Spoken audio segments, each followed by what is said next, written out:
Good afternoon, YouTube.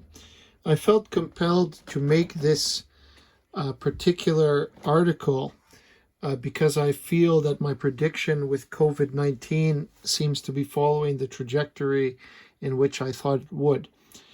In the 1980s, a man named Yuri Bezmenov, but he was going under an alias called Thomas Schumann, educated some people in what I can only assume is a classroom setting about the techniques that he learned from the KGB in Russia, and a society which he escaped and moved to America to build a new life.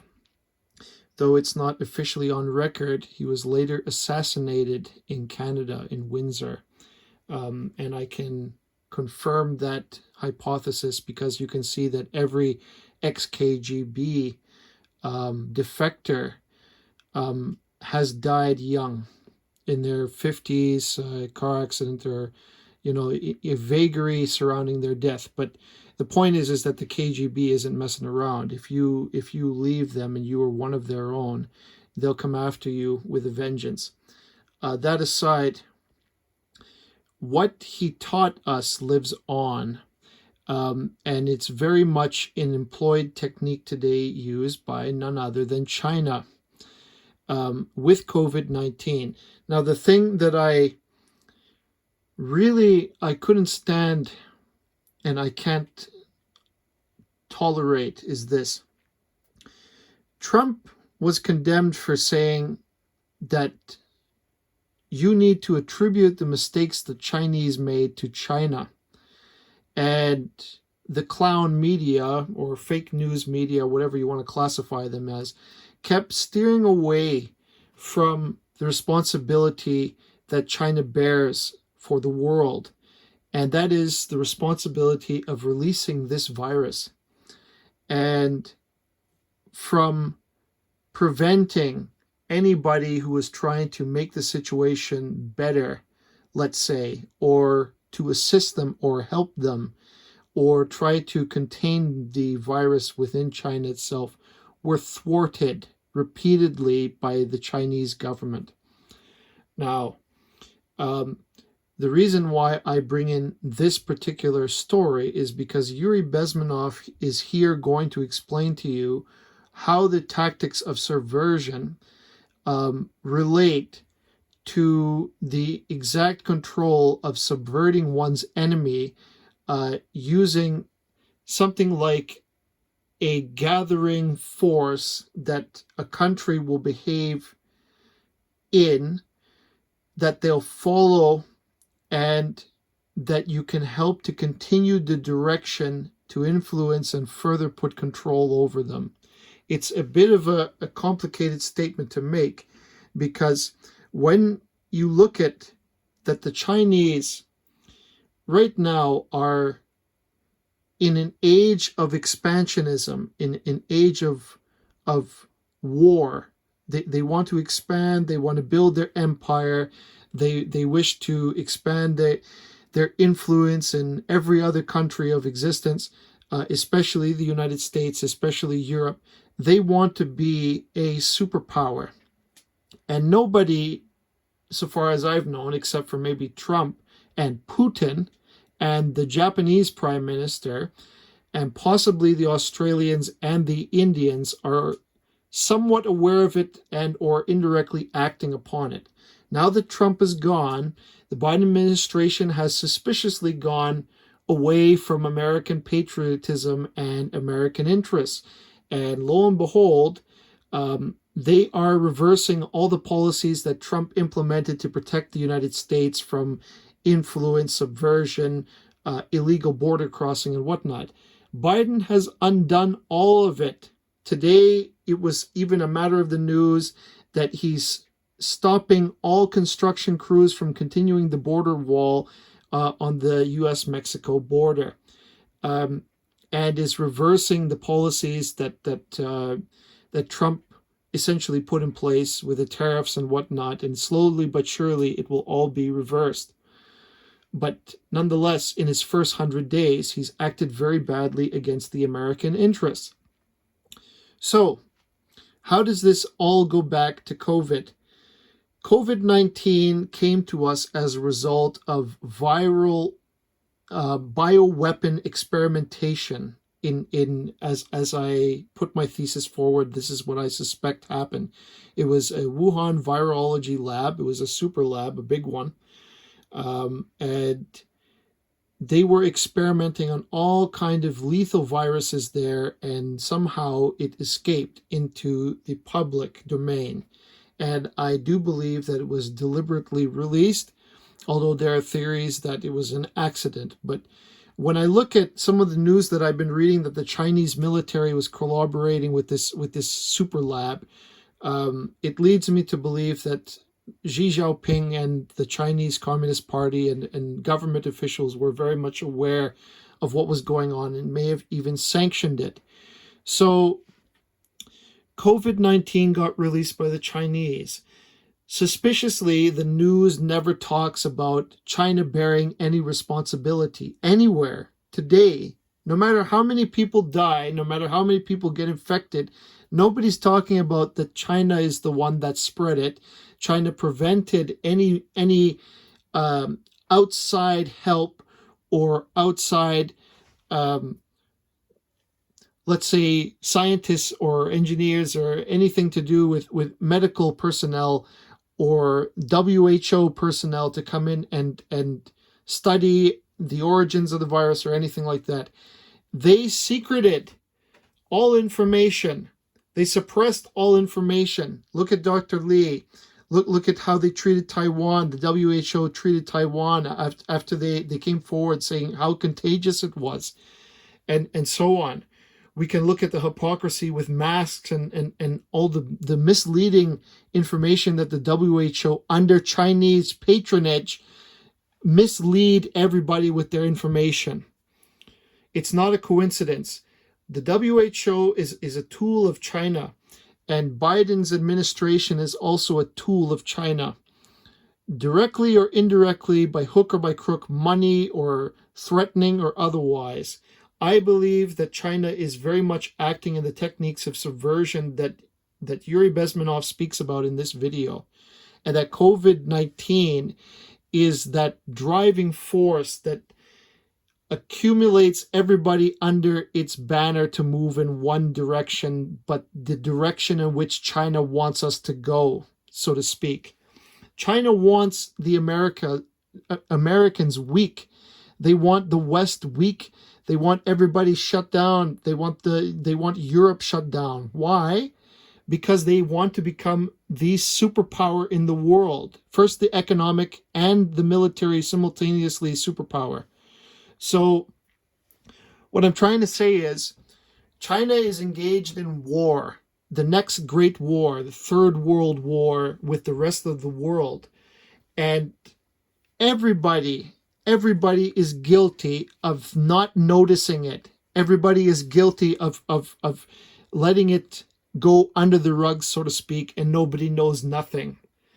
If you ask frankly, people say, oh, we have lots of good business dealings with Chinese and so on and so on. And they have many, many special interest groups everywhere. Take the Confucius Institutes.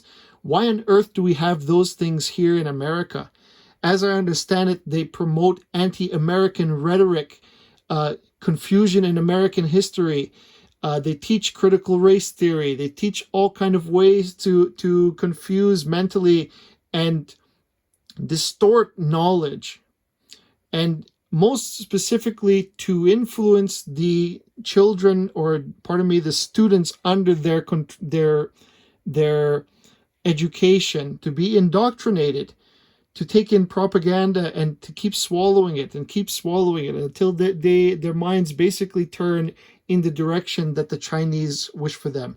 And it's not even that simple, because I know that there are many people within America itself who do not wish the country to survive thanks to the education system. They want the country destroyed. They want the government is systemically racist. The government, the police are systemically racist. The value in the systems established no longer exist. they want to completely destroy everything and start over, or have nothing in its place. I don't know, probably both, to achieve nirvana. How can it be in this way? This is why the idea is so complicated, because when I look at the way Jordan Peterson educated in that you should be skeptical of such theories that are so extreme, that try to encompass everything, but you should study and assume ignorance before you assume malevolence, so to speak. This would be the exception to that rule. When I look at China itself, how they expand, dirty politics, dirty business tactics, when they come in, they influence, they change the game, they cheat the game. There's so many ways they come in. They buy out the poorest people, the loans or the bonds or debt from the poorest countries on earth. And because of that, they own them. They own it.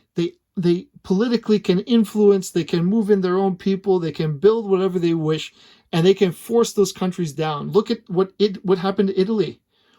One of the first major victims of COVID-19, coronavirus, Wuhan virus, that just demolished the country when it hit.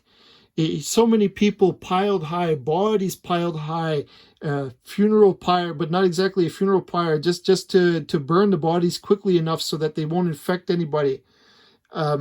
Bodies stacked high inside of churches. Why is China not held to account? Why? Why not?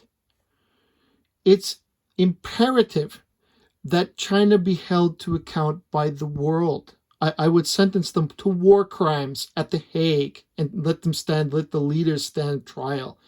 They will never appear because I'm sure many people feel the same as me, or many people suspect the same as I do, but everybody will keep their mouth shut because everybody is afraid.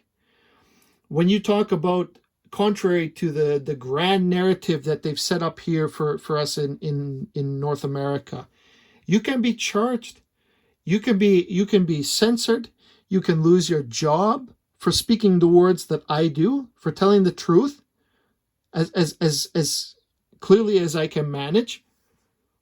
Who is the ones responsible for your current predicament? Anybody listening? Who forced this virus upon us?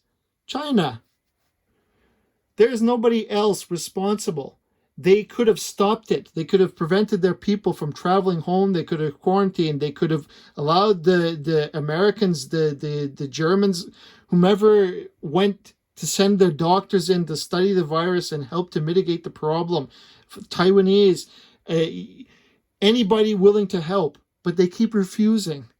They refuse, and they conceal it, and they prevent their own people from leaking it to the outside world. If not for Dr. Lee, if they got to him first before he could actually leak it nicely, and the rest of the world could be notified, then we will be ignorant. It is a miracle that so many people came forward, but they were all censored by the Chinese government. They were either put in prison or killed. They disappeared. Where are they now? Nobody talks about them. The Canadian media is a joke. The American media is a joke. Stop listening. Turn off the news and start studying actual news. Look for news in places that you don't want to look. There's so much narcissism and ignorance going on in mainstream media that everything, literally, if you can look at it the way that I do, you see that they piece together everything just to create more fear and more confusion among you. What more can I say to persuade you of the point, the truth? Who should be held accountable? China.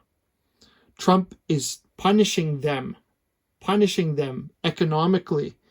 The first time in history, a U.S. president is actually standing up and making the Chinese pay their way, because they take advantage of the third world status to boost their economy 500, 600%. I'm being, I don't even know if it's that high, but, their numbers are like clockwork. And they lie convincingly, not even convincingly, they lie to the public. When they put their COVID numbers out, it's like 2% to the exact mathematical degree, and nothing more, nothing less. Oh, we have 2 cases. Like, everybody has got to get on board with the fact China is always lying, and every tactic that they're employing is a game, a chess match. It's nothing more to them that our suffering, our nation going up in smoke is nothing more than a game to them, an adversary being eliminated. You see, we're numbers. Their own people are numbers to them. A death means nothing. Life is cheap in China. 100 million, they could die. Who cares? You need to understand the kind of malevolent minds that exist there, that have existed there for centuries. How does power pass from one hand to another? A jealous underling assassinates the leader and takes his place. Their history is littered with the murder of people. Communist China under Mao is bigger, has more casualties, I think, than the Second World War combined, if I'm not mistaken. So communism has taught us a lot about what we shouldn't be doing, because even the official numbers that they have on record are not accurate, because they don't even keep an accurate count of the bodies. They don't care. The bodies could rot too. Who cares? I'm telling you this because I'm so infuriated with the way that people just continue on undisciplined, unawares, because we enjoy peace here and we think that it's some permanent thing. The one thing I'll tell you, if we continue on this trajectory that China has set upon us, we're never getting out of COVID-19. This thing will go on and on and on forever. And next thing you know, we'll be in lockdowns, and then people are starving and going hungry. Then what? Easy to dream when your belly is full and you have a nice place to sleep, and all this junk around us that give us freedom to make us think that we control our own destiny. But I tell you now, if we continue and in our ignorance, the enemy takes us unawares, watch out. They'll control you without... They will control and influence everything. You don't even have to mention their name. It's pretty much the situation right now. Nobody says a word, bad words, or anything against those people. Why? And the only ones that do is private media, and they do so very, very quietly. And I mean, you're talking about the biggest mass murderers in the world at this moment.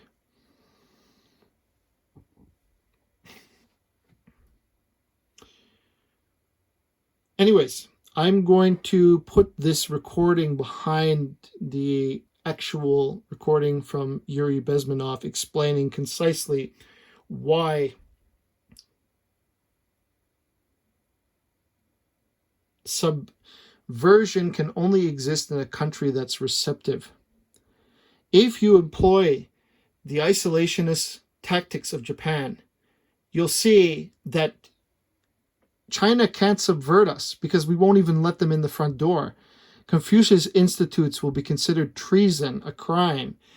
Biden's actions will be considered treason, a crime. Many, many crimes. So, anyways, I'm done with my rant. I'm trying my best to be helpful to other people and try to help you to understand. Please, please, please open your eyes and see who is your true enemy. The Communist Party of China won't stop ever, even if they're defeated, because it's happened in the past. It's like Japan continuing the war after Nagasaki and Hiroshima.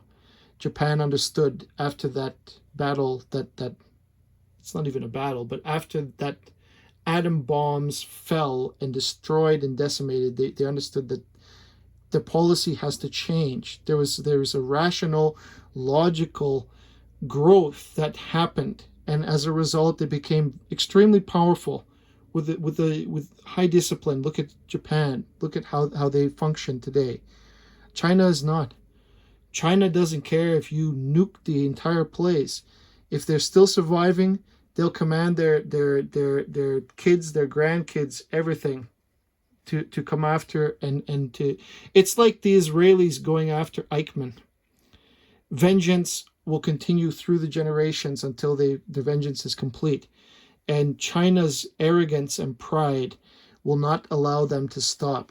Never. You might get rid of them for a time, but they will never stop. The government will always seek to control everything, the entire world. Understand that malevolence. It's the evil that never sleeps. That's the empire that wants to see Vietnam, Cambodia, India, Japan, the Russians, anything surrounding their territory that they can discreetly expand, influence, and eventually take over completely. That's China. They don't care if they have to steal their way, cheat their way, kill their way to victory, manipulate their way to victory. As long as the chess moves forward and in their control. So, thank you.